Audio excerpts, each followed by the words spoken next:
All right, so today we are jumping headfirst into a mathematical puzzle that, I kid you not, stumped the greatest minds for centuries. We are talking about solving the cubic equation. And by the end of this, you're going to see the beautiful step-by-step method that finally cracked this thing wide open. You probably remember the quadratic formula from school, right? It's that trusty tool for solving anything with an x squared. But what happens when you go up a dimension? When you're staring down an x cubed? Well, suddenly, the game gets a whole lot more interesting. So this is the beast we're going to tame today, the general cubic equation. And I know, it looks a little intimidating. But trust me, there's a really elegant process for solving it. It's called Cardano's method, and we're going to walk through it together step by step. Okay, so the first move in tackling any beast of a problem is to try and simplify it. And Cardano's method kicks off with this absolutely brilliant strategic move to just clean up the equation before we even think about solving it. Think of it like you're clearing the board in a chess match. Before you make your big play, you want to get one of the other guy's powerful pieces out of the way. For us, that piece is the x squared term. It's just complicating things. And here's how we do it. We use this really clever trick, a substitution. We say, okay, from now on, x is going to be equal to a new variable, y, minus a over 3. It's like a little bit of algebraic magic. And check out what happens. After you make that substitution and do the math, that pesky x squared term just vanishes. Poof, gone. What we're left with is this much cleaner, much friendlier equation called a depressed cubic. This is what we're actually going to solve. So now that our equation is simplified, we've kind of reached a crossroads. We need a signpost, something to tell us which path to take. And that signpost, that guide, has a special name, the discriminant. So the discriminant, you'll see it as this little delta symbol, is just one single number that holds the key to the whole puzzle. You calculate it using the p and q from our new equation, and its value tells you exactly what kind of answer you should be looking for. It's basically a sorting hat for equations. And there's the formula right there. It looks simple enough, right? You just plug in the p and q values, and the result of this one little calculation, whether it's positive, negative, or 0, is going to decide everything we do next. So, what does that actually mean?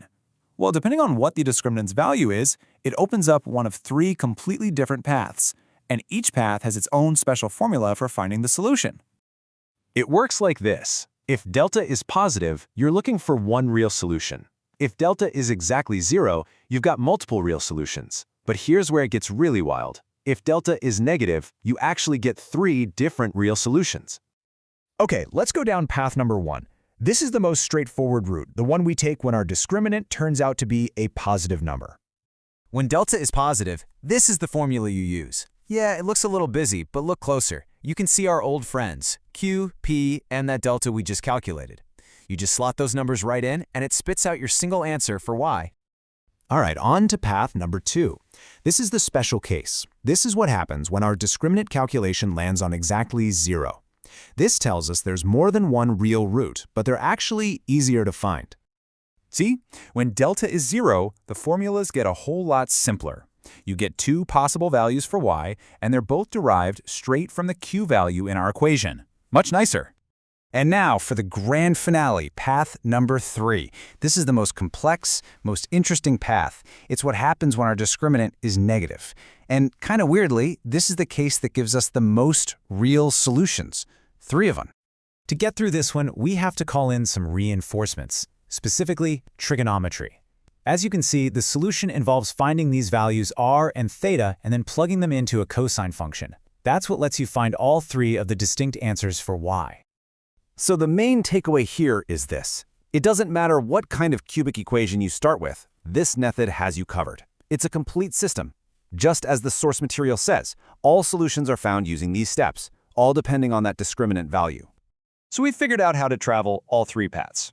But there's just one last crucial step to tie everything together and get the answer we were looking for in the first place. Hey, remember that substitution we did way back at the beginning? Everything we've done since then has been to find y, our helper variable. But the original question was about x. So now we have to undo our very first move. And this is the final key that unlocks it all. And you know what? It's the easiest part of the whole thing. You just take whatever value or values you found for y, and you plug them right back into that original substitution formula to get x. Simple as that. So let's just quickly recap the whole journey. We start with that big, ugly general equation. Then we substitute to make them much nicer depressed cubic. Step 3, we calculate the discriminant, delta, to tell us which way to go. Step 4, we use the correct formula for that path to find y. And finally, step 5, we convert our y back into x to get our final answer.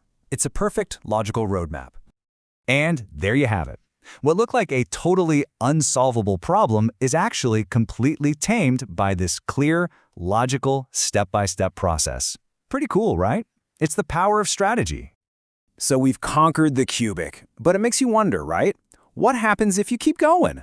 What about an equation with x to the power of 4, or even x to the power of 5? Well, it turns out, for the quintic, there is no general formula like this one. And the story of why that is, well, that discovery changed the course of mathematics forever. Something to chew on. Thanks for tuning in.